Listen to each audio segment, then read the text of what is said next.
I was born in Maine, and my first job was delivering papers for the Portland Press Herald. I did this all the way through high school. I learned the value of really getting along with people. I had to collect for those paper customers, and sometimes it was in the middle of the Depression. They didn't have the money, and how well we're going to work it out. That was kind of an interesting experience for a young kid. Marrying my wife would be the most important thing. Out of that came 3 great kids, and they have 3 great spouses, so it's a happy time together. Professionally, my greatest joy has been to help people understand what true Christianity really is. Living in a personal relationship with Jesus Christ. When you see the change in their life after that, that's good enough. But I also realized that I had to do more than just church work, and that's how I got into some of these other civic organizations, and that's been a joy too. Use your life to be a servant of people, the community in which you are a part. Try to minimize the criticizing. I haven't always done that. Be much more positive and see the good things that are there. There's so much good.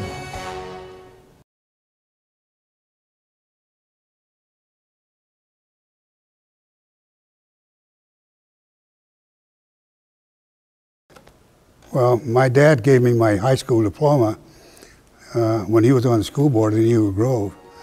And so I got the education gene. So when Harold Brock invited me to join the board for Hawkeye Technical Institute in the 60s, I thought, well, that was fulfilling my dream of paying back for the education part that my dad put in me then.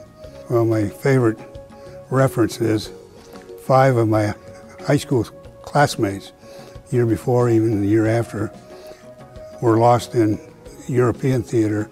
2 of them were lost in the Pacific. So there's 7 of my classmates right from Eagle Grove High School that sacrificed. So I use the term, I got to pay the rent, because if you take their 45 to 50 years of their life that I was able to have, it exceeds a quarter, almost approaching a third of a millennium of their lifetimes that they did not have. So I say I'm paying the rent for them. So paying the rent is a real good clause, I think, to put in the community, that I was getting a major reputation now.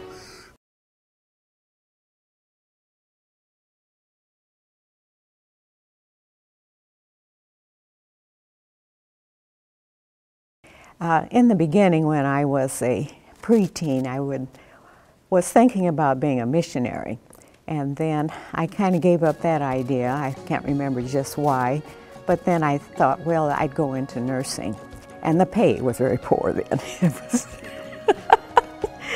It was unbelievable with the pay now. It was about somewhere in the range of $250 or $275 a month. My Christian life probably is the most fulfilling. Then from there, I would say family. The other thing that I really got so much, I don't know, it was something that touched me within when I worked with Habitat for Humanity. I would say when you go into a profession or whatever line you would go into work, don't stick with one field, go into 2 different fields. If one doesn't work or you have a little problem with the one or something happens and you have that other one to fall on. But have that saving mentality, that you're saving as you go along. No matter what you make, put a certain amount away to save. As much as we can, we should be independent and strive for ourselves and not be so dependent on others. I think I'd like to be remembered as someone that liked to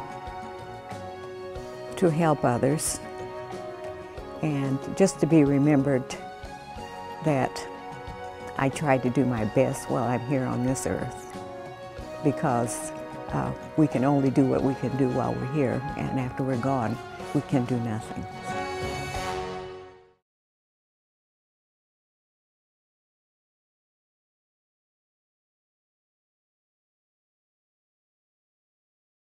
My first job, Nancy, was in Guthrie Center, Iowa, where I grew up, and I was a soda jerk in Dowd's drugstore. I think inspiration in my life was when I started school up here and got a job with T. Wayne Davis. And he was a real inspiration to me, and I really enjoyed working with him and for him. He was more or less a mentor for me, and he was always thinking about business and how it would work, and taught me many things about business.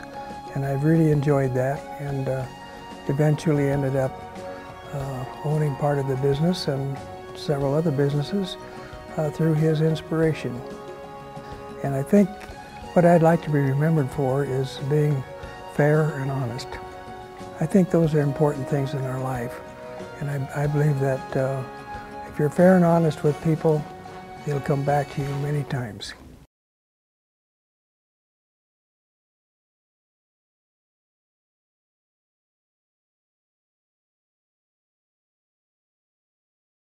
My very first job was working on a church in Benson, Minnesota, and I was detailing the stonework.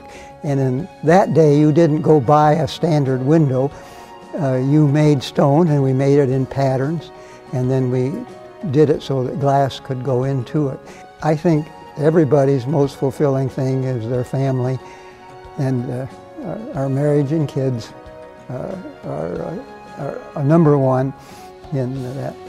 But in terms of my occupation, what's been wonderful is the people that I meet. My first boss, Oz Thorson, he was a wonderful mentor, a good teacher, and a wonderful guy. Number one, be sure and do what you like to do, because that's the key to having a fun life like I've had. Don't know that I really want to be remembered, but I hope that the things I've done will continue to be useful and inspiring to the people that go.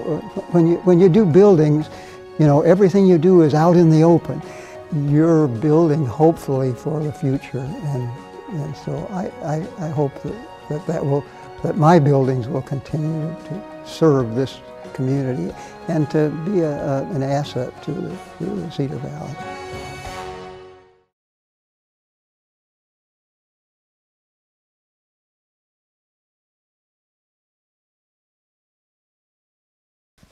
He had so much faith in everybody. As far as Max was concerned, there wasn't anybody that was wrong or bad or any of those things. It's just the fact that he always had a good time, didn't have any money, neither did I. But you learn early on that that isn't what's the best part of life anyway, as far as I'm concerned. It may sound funny coming from me now, but it's the way it is. We always thought about philanthropy, even when we didn't have any money. Because if you can't help your fellow being do something, I don't care if it's just some little thing. We're here to help. And that's it, isn't it? I just think the satisfaction of helping somebody. I don't know that you can be more pointed than that. Always have fun, because after all, if there's something bad that happens, it'll be gone the next day anyway. So you might as well just deal with it.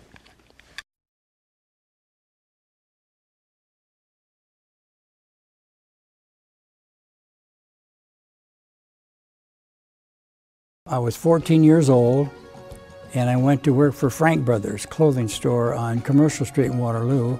After that, it became Milroy's. Al Milroy bought it.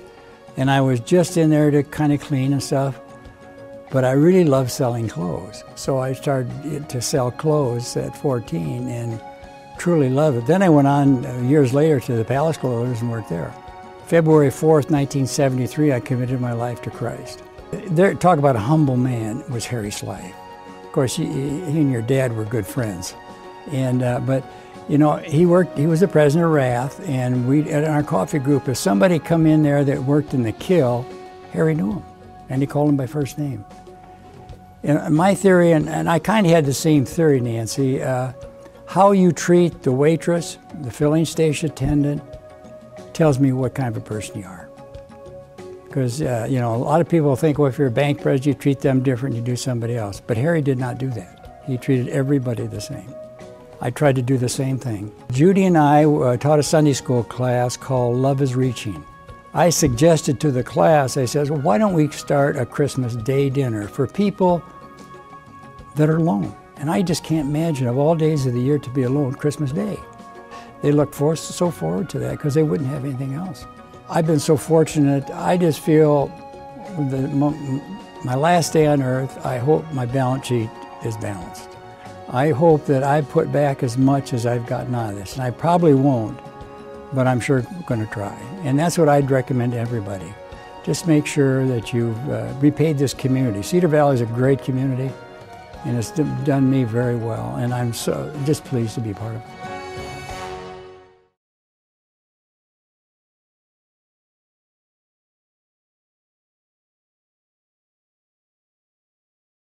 My very first job was working in the foundry at the age of 12 years old.